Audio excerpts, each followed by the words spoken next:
నంగిలా ఉంటుంది, మంచిదానిలా నటిస్తుంది. అప్పుడేమో అందరి ముందు త్యాగశీలి గుణవంతురాల్లాగా చెల్లి గవ్వ కూడా పుట్టింటి నుంచి తీసుకోనని ఎంత గట్టిగా చెప్పింది.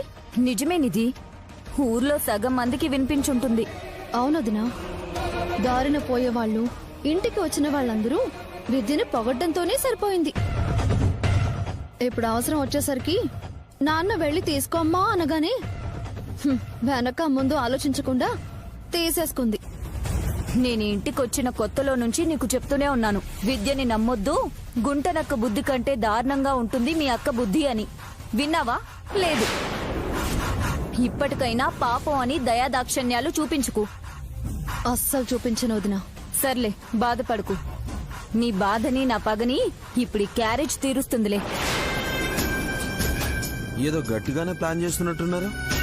క్యారేజ్ కూడా సర్ది తీసుకెళ్తున్నారా? ఏం చేస్తావు, నువ్వెలాగో ఏం చేయలేవు కదా, అందుకే మా ప్రయత్నాలు మేం చేస్తున్నాం. నిధి, పాపం సుబ్బు ఏం చేశాడని తన్నంటున్నావు? మీ అన్నయ్య వాళ్ళు పచ్చడి మెతుకులు తినడానికి ఎక్కడ విద్యామేళలో పుస్తలు అమ్ముకుంటారోనని పలహారాలు పట్టుకెళ్తున్నాను. మీ ఇంట్లో వాళ్ళ మీద బెంగుంటే నువ్వు రావచ్చు సుబ్బు. వద్దులేనిది. అక్కోయ్, చూసావా నేను అల్లుడు ఈ పరుపుని ఎలా తయారు చేశామో? దీని ముందు స్పాంజీ పరుపు కూడా పనికిరాదు. చినిగిన బనీన్ని చొక్కాలు కప్పెట్టినట్టు తెగిన మంచాన్ని ఎన్ని దుప్పట్లతో కప్పినా ప్రయోజనం ఏముందిరా?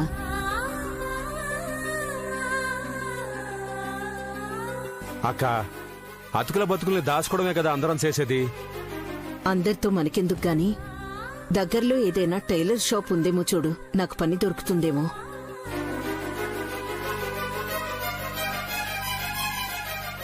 ఏంటమ్మా, నువ్వు పనిచేస్తావా?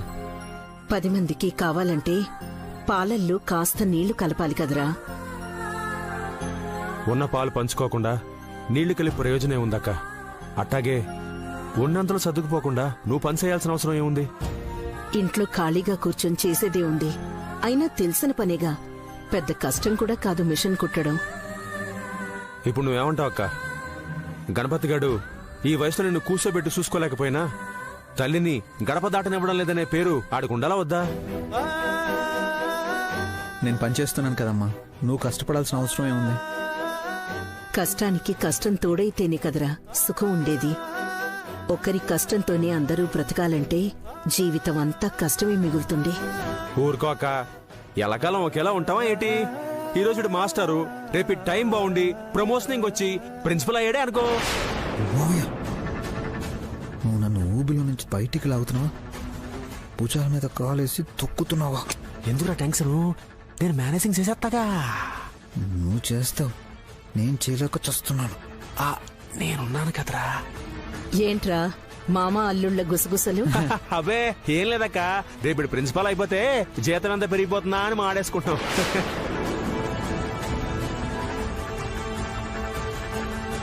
ఎప్పుడో వచ్చే ఆదాయం గురించి ఆలోచిస్తున్నావు కానీ అప్పటికి పెరిగే ఖర్చుల గురించి ఆలోచించరే. రేపు పిల్లలు పుట్టాక వాళ్లతో పాటు ఖర్చులు పెరుగుతాయి. అప్పటి ఖర్చుకి లెక్కలు ఇప్పుడు ఎందుకక్క? ముందు త్వరగా అన్నం వండు, ఆకలిహేస్తున్నాయి. ఆవిడెందుకు కష్టపెడతారు? ఎవరు అదే? అక్క, నీ శనగోడలు దారి దెబ్బ వచ్చినట్టుంది.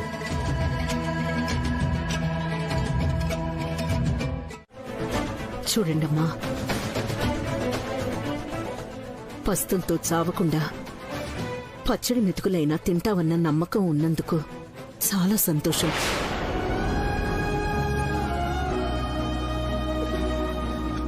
మాది పచ్చడి మెతుకులు తినే పరిస్థితి అని ఆ పనమ్మాయికి అర్థమైందో లేక ఇంకెవరికైనా అర్థమైందో కానీ అర్థం కానిది ఒకటుంది. పచ్చడి మెతుకులు తిన్నా అది పరాయి వాళ్లది కాదు, నా కొడుకు కష్టార్జితం.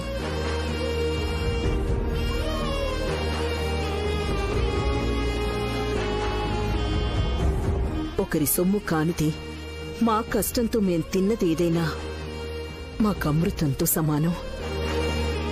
అవునా అత్తయ్య గారు? మరి మా నాన్న ఇచ్చిన ఆస్తి కూడా మీ కష్టార్జితమా?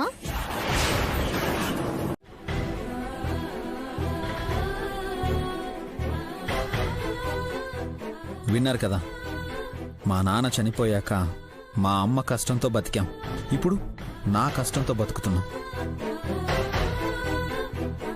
నేను భారీగా విద్యను తీసుకొచ్చుకున్నానే గాని మీ ఆస్తిని కాదు. ఆస్తి ఉంటేనే బతకడం మీకు అలవాటేమో, ఆస్తి లేకపోయినా బతకడం మాకు చిన్నప్పటి నుంచి అలవాటే.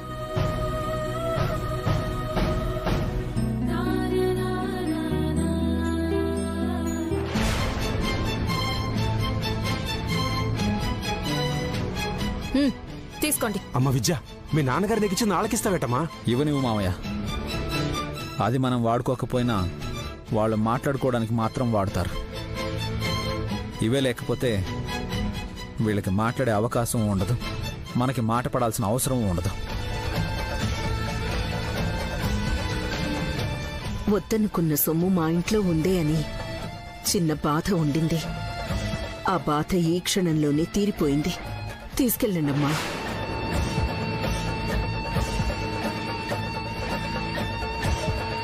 నా కోడలు తిరిగిచ్చేస్తోందంటే దానిలో ఏదో అర్థం ఉంటుందిరా. వీళ్ళు ఖాళీ క్యారేజీ పట్టుకొచ్చింది అందుకు, మీరు కూడా వాళ్ళకి తగ్గట్టుగానే చేస్తున్నారు.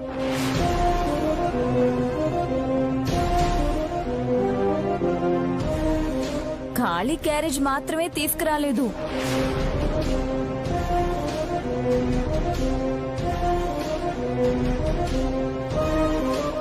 అవును బాబాయ్, అందులో చాలా. అక్క చెప్పమంటావా? నిధి, వచ్చిన పని అయిపోయిందిగా, వెళ్ళండి.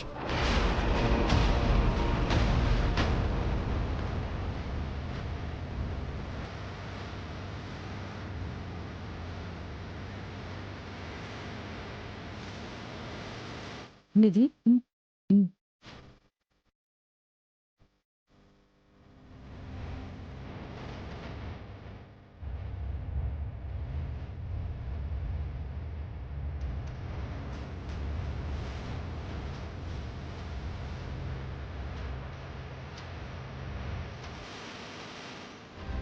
కట్టపడి సంపాదించినోడు కూడా అంత శ్రద్ధగా చూడ్డమ్మా.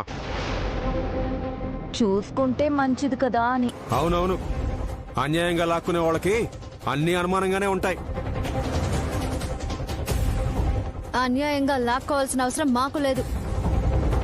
మా అక్క వద్దని గర్వంగా చెప్పి ఇప్పుడు ఆస్తి పేపర్లు తన దగ్గర పెట్టుకుంది, అందుకే తీసుకోవడానికి వచ్చాం.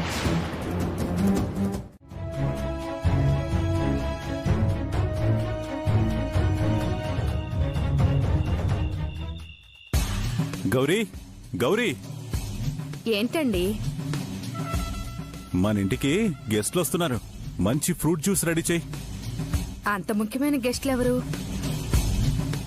మన పద్మ. పద్మ?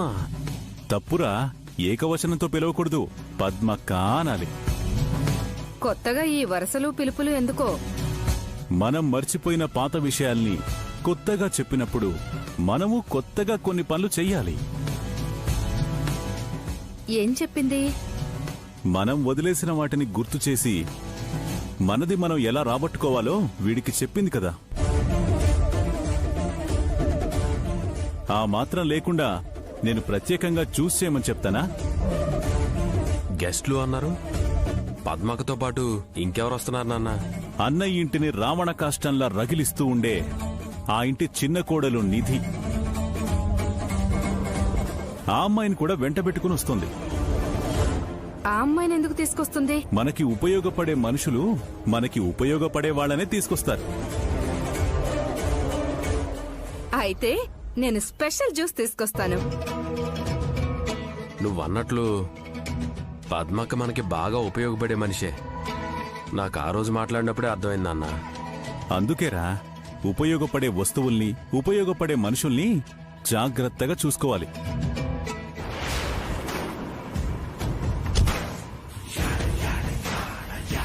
రా. ఇదేంటి వదినా, ఏంటికి తీసుకొచ్చావు? వీళ్ళతో మనకేంటి పని? వీళ్ళకి మనకి పడదు కదా. పడంది మీ అక్క బావకి. నీతో వాళ్ళ గొడవ లేదు కదా. వాళ్ళకి పడని వాళ్ళంటే మనకైన వాళ్లే కదా.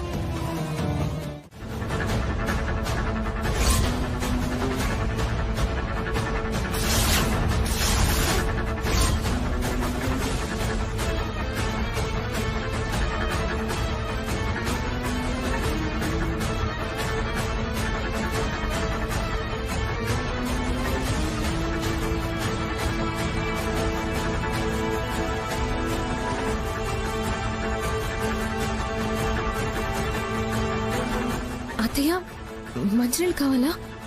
మీ మంచం పక్కనే పెట్టాను, మీరు చూడలేదా? ఇప్పుడు నాకు కావాల్సింది నీళ్లు కాదు, నిజం.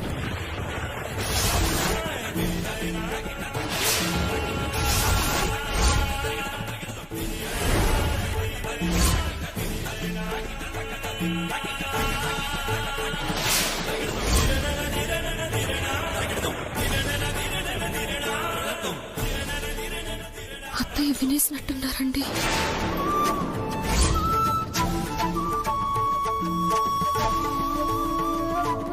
చెప్పండి, గణపతి పాస్ అవ్వడం ఏంటి?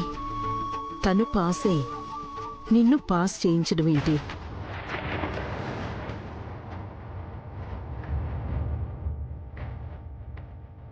నా దగ్గర నిజం దాచారు, అంతేగా?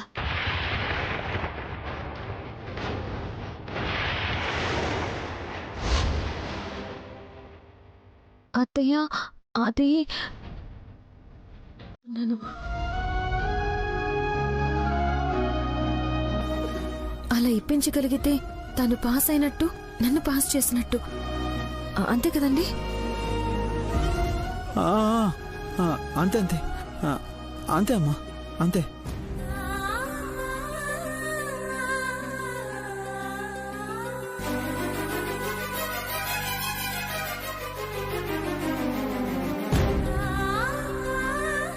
ఏమైందమ్మా అలా ఉన్నావు? ఏం లేదు, పాపం విద్య ఏదైనా పని చేస్తాను అంటోంది, కానీ అందుకు నా మనసు ఒప్పుకోవటం లేదురా.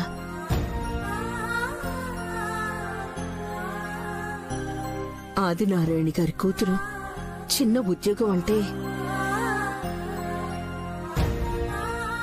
అత్తయ్య, నేను ఆదినారాయణ గారి కూతుర్ని కాదత్తయ్య, మీ కోడల్ని.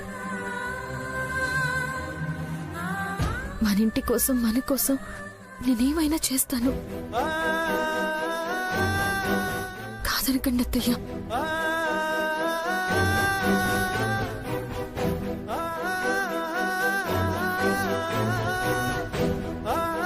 నిన్ను చూస్తుంటే చాలా గర్వంగా ఉంటుందమ్మా.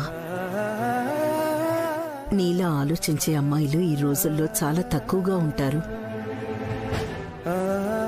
ఈ ఇంటి కోసం ఆత్మాభిమానంతో కోట్లు కాదనుకున్న కోడలివి నువ్వు.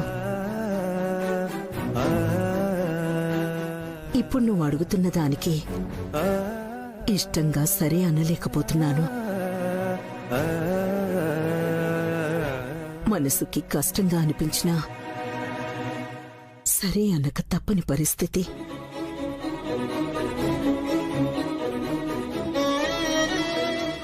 నీ ఇష్టం.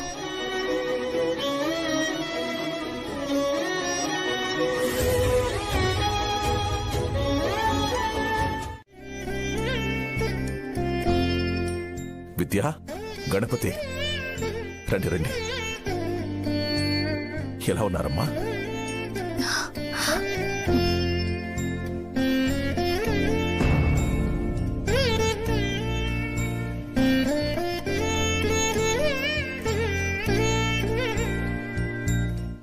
ఎలా ఉన్నావమ్మా? బాగున్నాను నాన్న. బాబు గణపతి, అమ్మగారు వాళ్ళందరూ బాగున్నారా? బాగున్నారు మావయ్య. రా బాబు, కూర్చో. విద్య, బావున్నావా? వస్తున్నట్టు ముందుగా ఒక మాట కూడా చెప్పలేదు.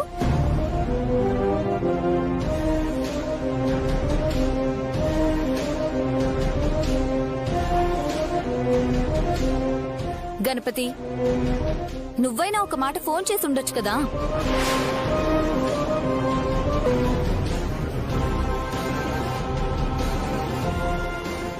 ముందుగా అనుకోలేదండి.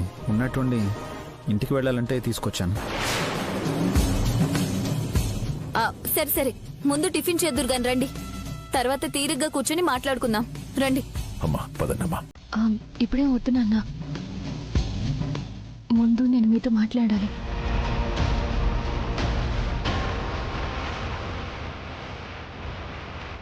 అవన్నీ తర్వాత మాట్లాడుకోవచ్చులే.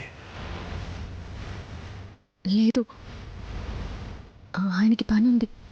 వచ్చిన పని పూర్తయితే బయలుదేరుతాం.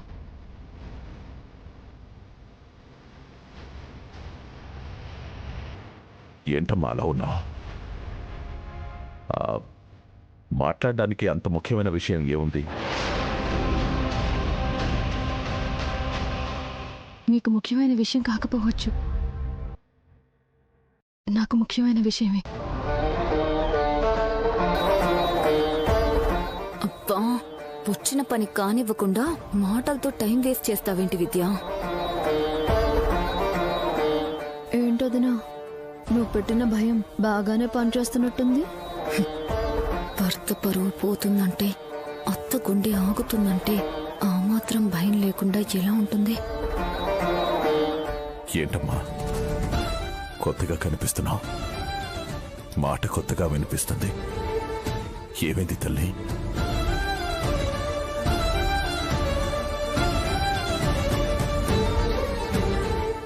నేను మోయలేని బరువు బాధ్యతల్ని నాపై పెట్టారు. అవి నేను మోయలేకపోతున్నాను నాన్న.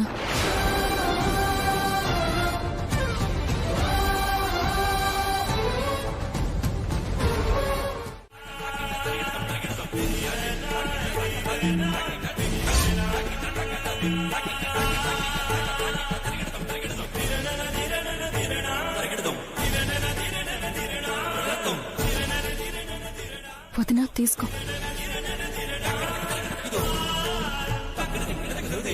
ఏంటో విద్య, నీ మాట కాదని లేక తీసుకోవాల్సి వస్తుంది.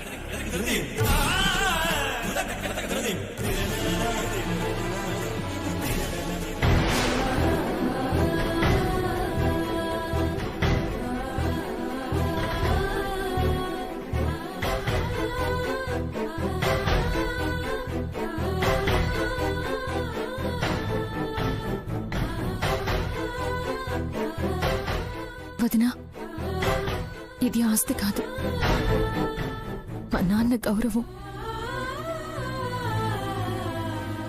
ఆయన ఇన్నాళ్ల కష్టం.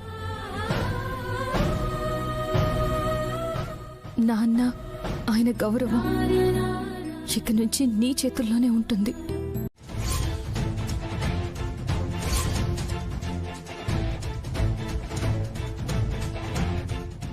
ఎవరు మావయ్య గారు? ఉన్నట్టుండి నా కోడలు క్యారేజ్ తీసుకుని వెళ్తుంటే నా కూతురి కష్టం అర్థం చేసుకుంది. అందుకే అంత ప్రేమగా రాత్రి భోజనం తీసుకుని వెళ్ళింది అనుకున్నాను.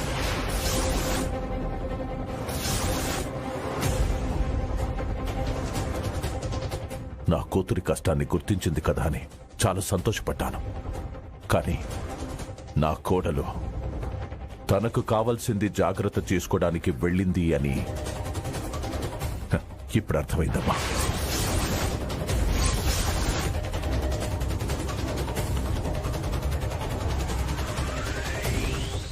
అదేంటి మావయ్య గారు, నేనేదో విద్యని పెత్తనం అడిగినట్టు మాట్లాడుతున్నారు?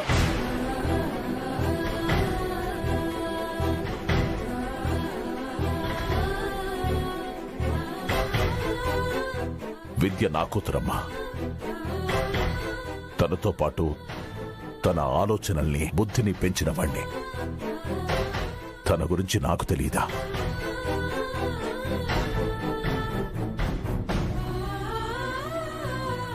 నా నిర్ణయాన్ని కాదని నన్ను మాట్లాడకుండా చేసి నీ చేతికి ఇంటి బాధ్యతలు అప్పగించింది అంటే ఆ మాత్రం అర్థం కావట్లేదా?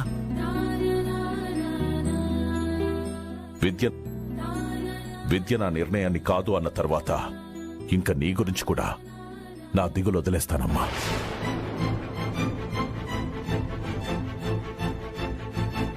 కానీ ఒకటమ్మా, మీ అప్పుల్ని తీర్చి మీ గౌరవాన్ని నిలబెట్టి మీ ఇంట్లోనే మీరుండాలి. ఒక తండ్రిగా అదొకటి నా కోరికమ్మా.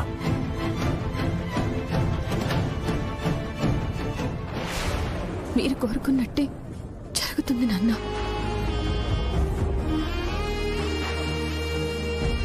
పిలుస్తాం మామయ్య.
రే సుబ్బు, గతంలో గొడవలు జరిగాయి, వాటి గురించి మర్చిపోదాం.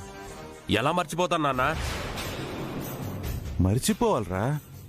మనమేమైనా పరాయి వాళ్ళమా? వాడు నీకు తమ్ముడు కాదా, నాకు కొడుకు కాదా? మన గురించి వాళ్ళ అమ్మా నాన్న చెప్పింది వింటూ పెరిగాడు కాబట్టి కోపం ఉంటుంది, అది సహజంరా. మన గురించి తెలియనప్పుడు మన మంచితనం వాడికేం తెలుస్తుంది?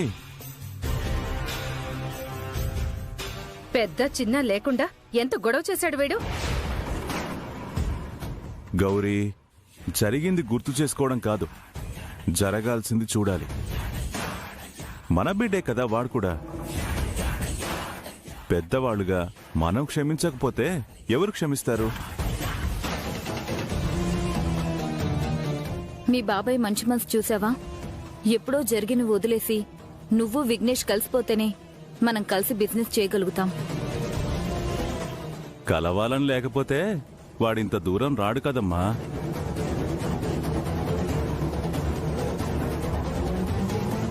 సుబ్బు, నీ మీద మాకెప్పుడు కోపం లేదురా. నాకు వీడెంతో నువ్వు అంతే. మా కోపమంతా మీ అమ్మ మీదనే. అది కూడా మీ నాన్నతో పోవాల్సిన అప్పుల్ని నెత్తిన వేసుకుని మీ జీవితం నాశనం చేసింది. అదే మా కోపం. ఇప్పుడు బాగు చేసే అవకాశం కూడా మీ చేతికే వచ్చింది కదా బాబాయ్. ముందు వీళ్ళిద్దరూ కలిసిపోతే నా బిడ్డతో సమానంగా వాణ్ణి కూడా పై స్థాయిలో నిలబెడతా. అదే నా ఆశ. బాబాయ్ అంతగా చెప్తున్నారు కదా, ఇంకా విఘ్నేష్ తో మాట్లాడకపోవడం ఏంటి? మీ ఇద్దరు చేతులు కలిపారంటే మీ బాబాయ్ నిన్ను ఎక్కడికో తీసుకెళ్తాడు. మీరు బాగుండాలి, మన బిజినెస్ బాగుండాలంటే ముందు మీరిద్దరూ కలవాలి. చేతులు కలపండి. కలుపు సుబ్బు. కలపండ్రా.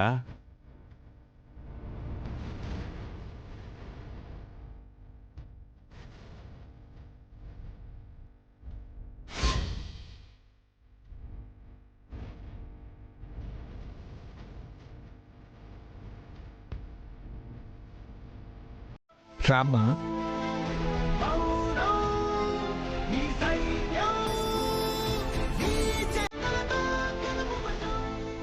ఏమ్మా, పనంతా అయిపోయిందా? అయిపోయింది సార్. ఈ పీరియడ్ అయ్యే వరకు ఖాళీని. సరే, కాసేపు అలా రెస్ట్ తీసుకోమ్మా. అలవాటు లేని పనులు చేసి అలసిపోయి ఉంటావు. అలాగే సార్.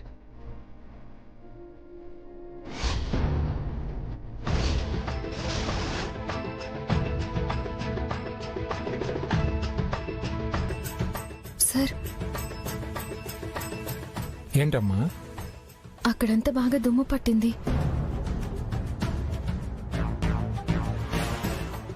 శుభ్రం చేస్తాను సార్. ఎందుకమ్మా? వాడితో ఇప్పుడేం పని లేదు. 4 నెలలకో 6 నెలలకో ఓసారి శుభ్రం చేస్తే సరిపోతుంది. ఫైల్ అంటే సరే, సరస్వతీదేవి విగ్రహం కూడా ఉంది కదా సార్.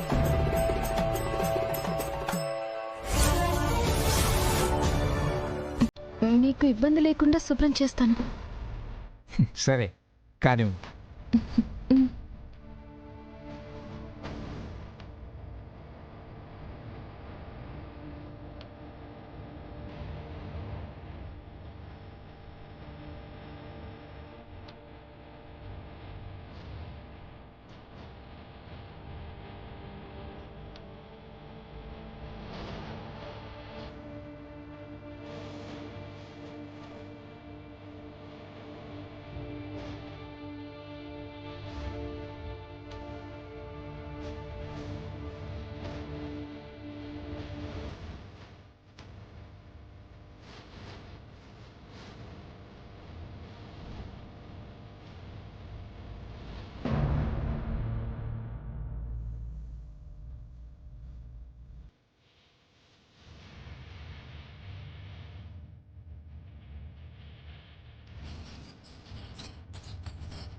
కష్టాన్ని కూడా భలే కామెడీగా చెప్తున్నావుగా.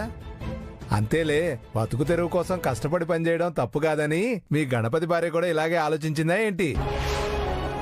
ఏంటి మా గణపతి భార్య నాలాగా ఆలోచించడం ఏంటి? ఏమి తెలియనట్టు అడుగుతామే. ఉదయం స్కూల్ దగ్గరికి పిల్లల్ని దించడానికి వెళితే విద్య అక్కడ స్వీపర్ పనిచేస్తూ కనపడింది. సీపర్గా పనిచేయడం ఏంటి? ఏం మాట్లాడుతున్నావు? చూసిందే చెప్పాను, పదరా.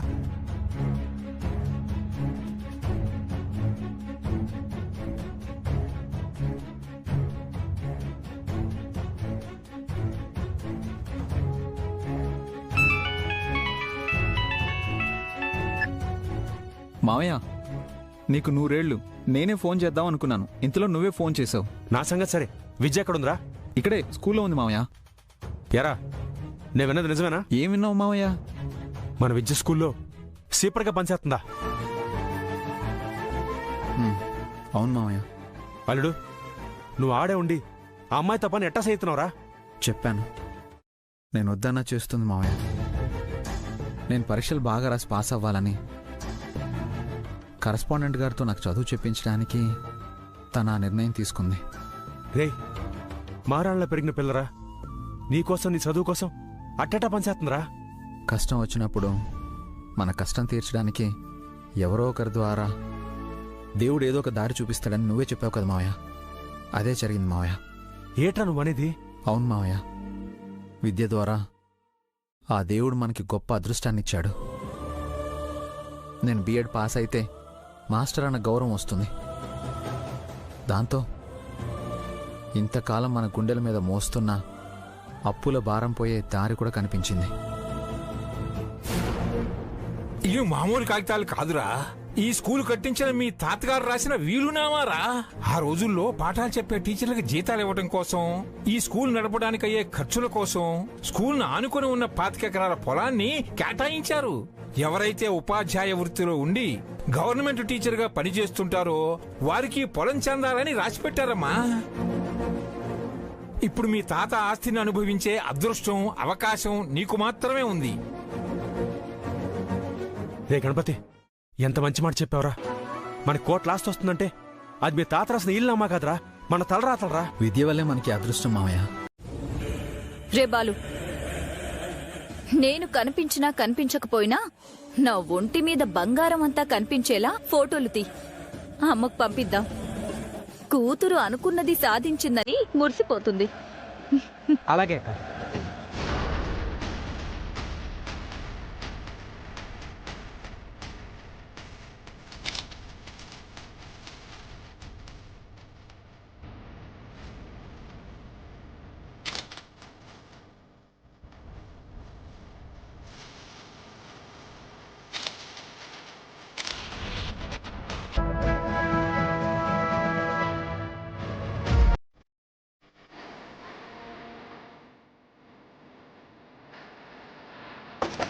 మురళి అక్క మావయ్య ఇస్తున్నాడు అక్క. మురళి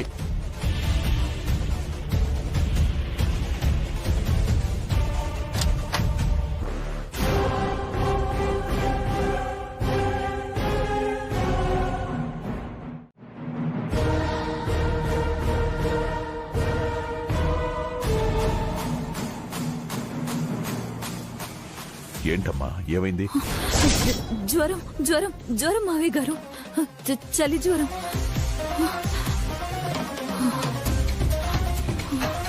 అయ్యో అలాగా, పదమ్మా హాస్పిటల్కి వెళ్దాం.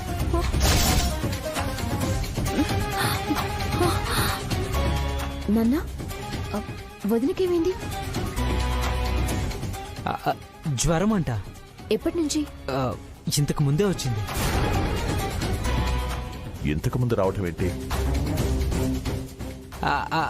అంటే అది ఇంతకు ముందే నాకు తెలిసింది అంటున్నాను.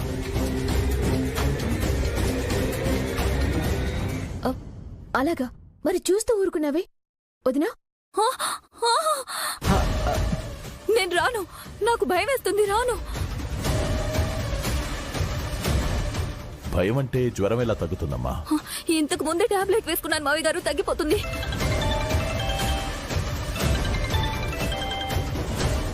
సరే అమ్మా, జాగ్రత్తగా చూసుకో. హలో, అమ్మయ్య, బతికిపోయాను.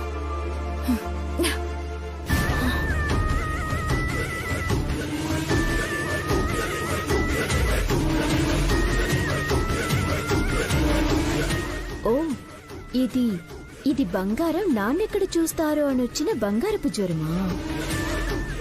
ఎక్కడ చూస్తారోనని భయంతో చచ్చిపోయాను. అవును, నగలన్నీ నువ్వొక్కదానివే వేసుకున్నావేంటుదినా? అంటే ఊరికే సరదాగా వేసుకున్నాను. ఇక్కడ ఏదైనా మనందరిది.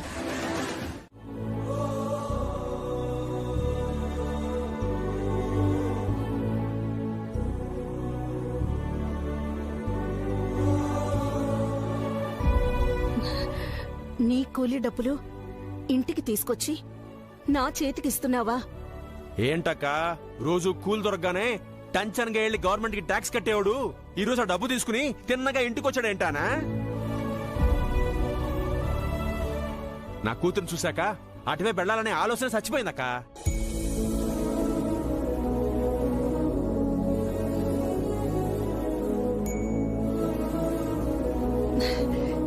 నిజంగా నీలో అంత మార్పు వస్తే అంతకన్నా కావాల్సిందే ఉంది.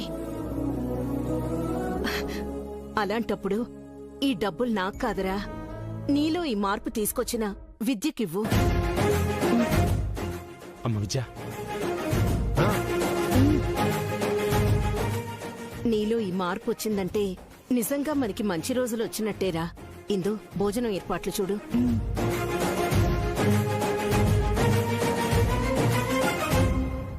అల్లుడు చూసావా ఇషియాన్ని అలా దారి మళ్లించాను? నువ్వు దారి మళ్లించడం కాదు, నాకు ఏ దారి లేకుండా చేస్తున్నావని భయం వేస్తుంది. అదేట్రా, అసలే ఒక ఊబిలో ఇరుక్కొని బయట పడలేక చస్తుంటే బయటికి లాగాల్సింది పోయి భుజం మీద కాలేసి ఇంకా లోపలకు తొక్కుతున్నావు. ఏంటి మావయ్య ఇది? రే అల్లుడు, నేనుండగానే ఎందుకురా భయం? నన్ను ఆటం బాంబు మీద కూర్చోబెట్టి ఆడిస్తున్నావుగా, అది నీకు అర్థం కావట్లేదు మావయ్య. నాన్న, నేనుండగా నువ్వు ఏ బాంబుకి భయపడాల్సిన అవసరం లేదు. నీ పన్ను చేసుకుని పోతా ఉండాలి. అర్థమైందా రాజా?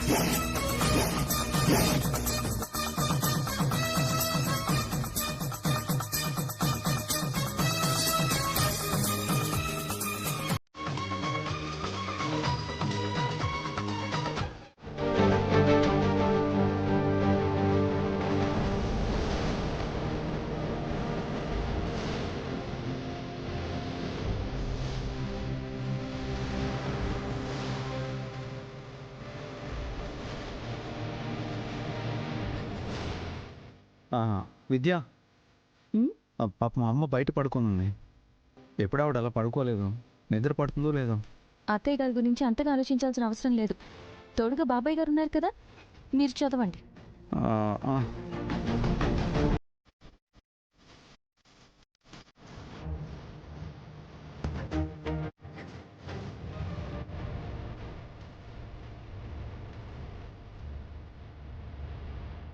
అయ్యో అమ్మ. విద్య, అమ్మ చలికి తట్టుకోలేదు, లోపలికి తీసుకొస్తావా?